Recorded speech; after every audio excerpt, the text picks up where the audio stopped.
Until it's open.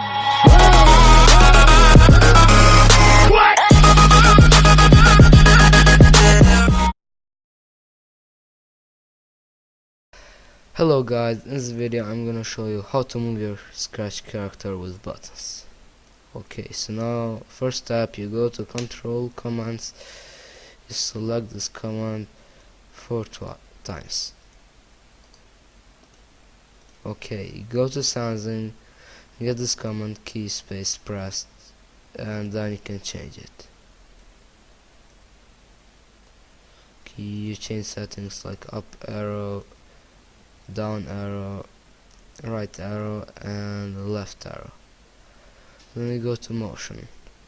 Remember, X is for horizontal and Y is for vertical. So to the up arrow you take it Y. Okay. To the down arrow you do it -10.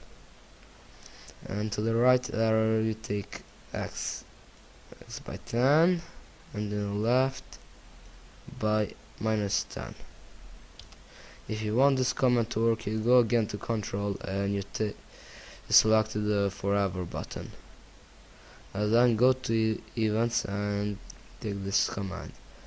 One green flag clicked, so if you click the green flag, then the command will work. See, so I'm moving with arrow key, so it works. Thanks for watching guys. If you like more videos like this, please subscribe to my channel and turn on the notifications. Bye.